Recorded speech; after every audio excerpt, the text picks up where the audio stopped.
उत्तर प्रदेश के औरैया जिले में मार्च 2025 में एक ऐसी घटना सामने आई जिसने न केवल स्थानीय समुदाय को बल्कि पूरे देश को झकझोर कर रख दिया। यह मामला था दिलीप यादव हत्याकांड का, जिसमें एक नवविवाहिता प्रगति यादव ने अपने पति की हत्या की साजिश रची। यह हत्याकांड अपनी क्रूरता और साजिश की जटिलता के कारण सुर्खियों में रहा। शादी के महज 15 दिनों के भीतर प्रगति ने अपने प्रेमी अनुराग यादव और एक सुपारी किलर के साथ मिलकर अपने पति दिलीप यादव की हत्या करवा दी। हम आपको इस मामले के हर पहलू को विस्तार से समझाएंगे, जिसमें प्रगति की पृष्ठभूमि, साजिश का निर्माण, हत्या का तरीका, पुलिस की जांच और इस मामले में सामाजिक प्रभाव शामिल हैं। प्रगति यादव और दिलीप यादव की शादी 5 मार्च 2025 को मैनपुरी में बड़े धूमधाम से हुई थी। दिलीप एक स्थानीय कारोबारी अपनी मेहनत और ईमानदारी के लिए जाने जाते थे। उनके परिवार ने प्रगति को अपनी बहू के रूप में स्वीकार किया था और शादी के बाद दोनों के बीच सब कुछ सामान्य प्रतीत हो रहा था। लेकिन सतह के नीचे एक ऐसी साजिश पनप रही थी जिसका किसी को भी अंदाज़ा नहीं था। प्रगति और दिलीप की शादी से पहले 3 साल तक बातचीत चल रही थी। दिलीप ने प्रगति के प्रति अपनी भावनाएं व्यक्त की थी और उनके परिवार ने उनकी जिद के आगे झुकते हुए इस शादी को मंजूरी दी थी। लेकिन प्रगति का दिल कहीं और था। वह अपने गांव के ही एक युवक अनुराग यादव उर्फ बबलू के साथ 4 साल से प्रेम संबंध में थी। यह रिश्ता उनके परिवार के बीच जमीन विवाद के कारण स्वीकार नहीं किया गया था। प्रगति और अनुराग के परिवार पड़ोसी थे, लेकिन उनके बीच दुश्मनी थी, जिसके कारण उनकी शादी की संभावनाएं लगभग शून्य थीं। प्रगति ने अपने परिवार के दबाव में दिलीप से शादी तो कर ली, लेकिन उसका मन अनुराग के साथ था। पुलिस पूछताछ में यह खुलासा हुआ कि प्रगति इस शादी से खुश नहीं थी और उसने इसे केवल एक रणनीतिक के रूप में शामिल किया। उसका इरादा दिलीप को संपत्ति से हटाना, उसकी संपत्ति हड़पना और फिर अनुराग के साथ नई जिंदगी शुरू करना था। प्रगति की साजिश की शुरुआत शादी से पहले ही हो चुकी थी। उसने अनुराग के साथ मिलकर यह योजना बनाई थी कि वह दिलीप से शादी करेगी, उसे रास्ते से हटाएगी और फिर उसकी संपत्ति अपने नाम कर लेगी। इस साजिश में प्रगति ने अपने मासूमियत का चेहरा बनाए रखा ताकि किसी को उस पर शक ना हो। उसने दिलीप को अपने प्रेम जाल में फंसाया और शादी के लिए हामी भरी। शादी के बाद प्रगति ने न केवल 5 दिन ससुराल में बिताए, 10 मार्च को वह अपने मायके लौट आई और यहीं से उसने हत्या की साजिश को अंजाम देना शुरू किया। उसने अनुराग के साथ मिलकर एक सुपारी किलर रामजी नागर को हायर किया। सुपारी की रकम 2 लाख रुपए तय की गई, जिसमें से 1 लाख रुपए प्रगति ने शादी और मुंह दिखाई में मिले पैसे और गहनों को बेचकर जुटाए। पुलिस पूछताछ में यह भी सामने आया कि प्रगति ने ससुराल में दिलीप को जहर देने की भी कोशिश की थी, लेकिन यह प्रयास असफल रहा। इसके बाद उसने और अनुराग ने हत्या का दूसरा रास्ता चुना। प्रगति ने अनुराग को आश्वासन दिया कि दिलीप की हत्या के बाद वे दोनों उसकी संपत्ति के साथ आराम से जिंदगी बिता सकेंगे। 19 मार्च 2025 को दिलीप यादव को औरैया के पालिया गांव के एक गेहूं के खेत में गंभीर रूप से घायल अवस्था में पाया गया। स्थानीय लोगों ने उसे तुरंत अस्पताल पहुंचाया, लेकिन 3 दिन बाद 21 मार्च को उसकी मृत्यु हो गई।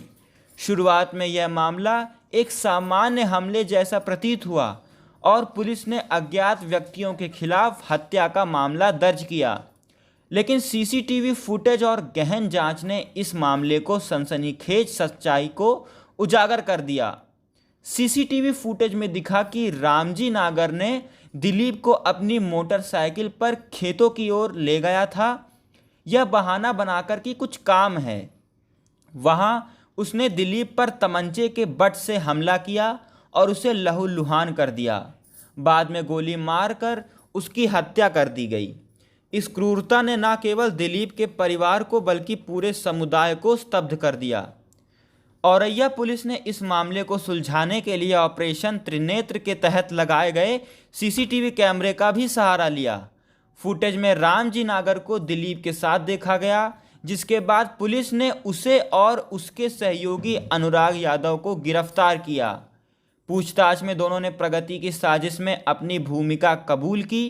प्रगति को भी गिरफ्तार कर लिया गया और तीनों को कोर्ट में पेश करने के बाद जेल भेज दिया गया। 27 मार्च 2025 को पुलिस ने 2 अन्य फरार आरोपियों दुर्लभ यादव और शिवम को मुठभेड़ के बाद गिरफ्तार किया। इस मुठभेड़ में दोनों के पैरों में गोली लगी और उनके पास से हथियार भी बरामद किए गए। इन दोनों पर 25-25 हज़ार रुपये का इनाम भी रखा गया था। पुलिस अधीक्षक अभिजीत आर शंकर ने बताया कि 8 दिनों की गहन जांच के बाद इस मामले का खुलासा हुआ। प्रगति ने पुलिस को बताया कि उसका विवाह गहने उसके और अनुराग के रिश्ते में बाधा बन रहा था, जिसके कारण उसने यह कदम उठाया। पुलिस पूछताछ में यह सनसनीखेज खुलासा हुआ कि प्रगति का दिलीप के साथ प्रेम संबंध केवल दिखावा था।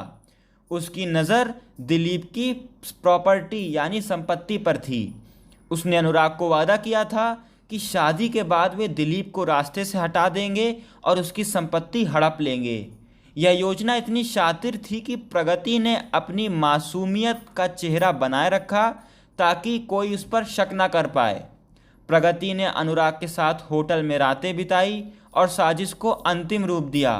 उसने शादी में मिले गहनों को बेचकर सुपारी किलर को फंडिंग की, जो इस मामले की क्रूरता को और भी उजागर करता है। इस हत्याकांड ने न केवल दिलीप के परिवार को बल्कि प्रगति और अनुराग के परिवारों को भी गहरे सदमे में डाल दिया। प्रगति के भाई ने सार्वजनिक रूप से मांग की कि यदि उसकी बहन दोषी है तो उसे कड़ी सजा दी जाए। अनुराग की बहन ने भी कहा कि यदि उसका भाई इस अपराध में शामिल है तो उसे जेल भेजा जाए। इस मामले ने समाज में विश्वास और रिश्तों की नींव को हिलाकर रख दिया। शादी जैसे पवित्र बंधन को प्रगति ने अपने स्वार्थी मंशाओं के लिए दादगर बना दिया।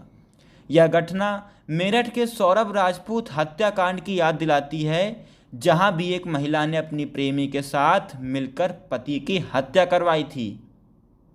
तीनों मुख्य आरोपियों प्रगति, अनुराग और रामजी नागर को गिरफ्तार कर जेल भेज दिया गया।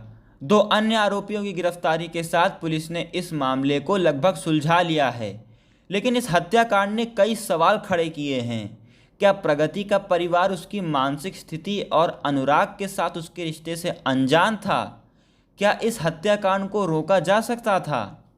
सोशल मीडिया और समाचार चैनलों पर इस मामले ने व्यापक चर्चा छेड़ दी। लोग प्रगति की क्रूरता और साजिश की गहराई पर हैरान थे। कई लोगों ने इसे आधुनिक समाज में नैतिकता के पतन का प्रतीक माना, जबकि अन्य ने इसे परिवारों में संवाद की कमी और जबरन विवाह के दुष्परिणामों से भी जोड़ा। औरैया हत्याकांड एक ऐसी मर्डर मिस्ट्री है जिसने न केवल औरैया बल्कि पूरे उत्तर प्रदेश को झकझोर कर रख दिया। प्रगति यादव, जो बाहर से मासूम और नवविवाहिता दिखती थी, ने अपनी शातिर योजना से एक निर्दोष व्यक्ति की जान ले ली। यह मामला हमें यह सोचने पर मजबूर करता है कि रिश्तों में विश्वास और पारदर्शिता कितनी महत्वपूर्ण है। साथ ही यह परिवारों और समाज को यह संदेश देता है कि जबरन विवाह और अनदेखी की गई भावनाएं ऐसी त्रासदियों को जन्म दे सकती हैं। पुलिस की त्वरित कार्रवाई और सीसीटीवी फुटेज की मदद से इस मामले का खुलासा तो हो गया, लेकिन दिलीप के परिवार के लिए यह नुकसान कभी पूरा नहीं हो सकता है। प्रगति और अनुराग जैसे लोग जो अपने स्वार्थ के लिए किसी की भी जान ले सकते हैं, समाज के लिए एक चेतावनी है। इस मामले का अंतिम फैसला कोर्ट में होगा, लेकिन यह कहानी हमेशा एक दुखद और सबक देने वाली घटना के रूप में याद की जाएगी। आपको ये वीडियो कैसी लगी दोस्तों, कमेंट में बताइएगा ज़रूर। बहुत ही दुखद घटना है, बहुत ही खेद है इस घटना पर। आपको क्या सहमत है, किसकी गलती है, कौन इसमें दोषी है और क्या क्या हो सकता था, वो आप हमें कमेंट में ज़रूर बताएं और बताएं कि आपके इस मर्डर मिस्ट्री पर, इस दुखद घटना पर क्या विचार हैं। मिलेंगे आपसे अगली वीडियो में। तब तक के लिए अपना ध्यान रखें, सतर्क रहें, सजग रहें। धन्यवाद।